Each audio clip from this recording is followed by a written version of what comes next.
Salam əziz izləyicilərim, xoş gördük sizi Xatirənin mətbəxində.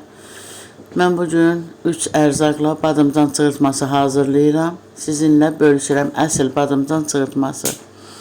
Yəni soğan, badımcan, yumurta, yağı, tuzu demirəm də.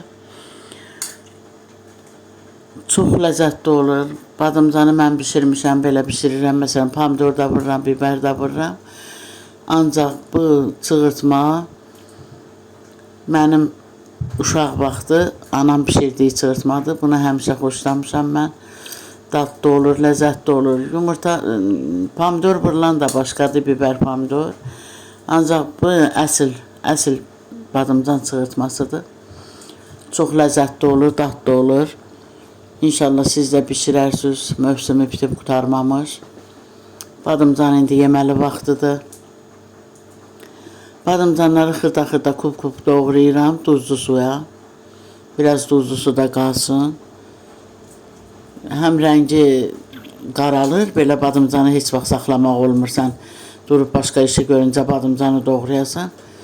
Duzlu su onun rəngini də açır. Acılığı varsa da, acılığı yoxdur, indi badımcan acı deyil. Əsas mən rənginə görə duzlu suya qoyuram ki, soğanzat hazırlanınca, qovrulana qədər onun rəngi qaralmasın. Badımcan bilirsiniz, elə əli çəkən kimi qaralır. Hökmanda duzlu suya qoyasan ki, acılığı da olsa çıxsın rənginə görə. Soğanları da belə doğrayıram, çığırtmaya nətər doğrayırıq. Aypara şəklində doğrayıram qəşəng. Yumurta da nə qədər istəsəz vura bilərsiniz. Kərə yağı əlavə eləyirəm. Kərə yağı ilə çox dadlı olur çığırtma. Duzunu əlavə eləyirəm. Qoyuram qovrulmağa. Soğan yarı qovrulmuş olacaq. Sonra badımcanı qəşəng duzlu suda olduğuna görə təmiz yuyuram. Sıxıram, əlavə eləyirəm soğanın içərisinə. Bax, gördüyünüz kimi suyun süzmüşəm, yumuşam. Sıxıram da canında nə su var, hamısı geçsin. Əlavə eləyirəm soğanın üzərinə. Soğanla da badımcan qovrulacaq. Heç qapağını örtmürəm, ehtiyac yoxdur. İstəmədim badımcan əzilsin. Belə ağzı açıq bişirirəm. Qəşəng də bişir, rahat. Bir yerdə soğanla qovururam. Badımcan bişir, bişəndən sonra yumurtasını əlavə eləyirəm. Yumurta da az, çox, özünüz bilərsiniz də, neçə dənə vurarsınız.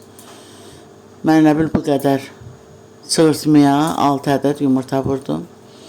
Başqa bir tabada eləyəndə, belə tökmə tabalarda eləyəndə, mən yumurta vuranda sobaya qoyuram. Sobada gözəl olur üstü qəşəng. Belə tabaları sobaya qoymaq olmur. Ona görə də elə qazın üzərində pişirirəm, ağzını örtürəm.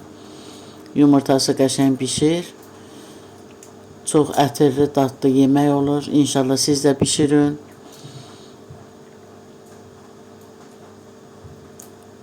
Əladır, görünüşü, dadı. Badımcan sevənlər bilirəm, badımcanın hər cürə yeməyin xoşlayır. İnşallah siz də pişirərsiniz. Sağ olun, sağlıqla qalın.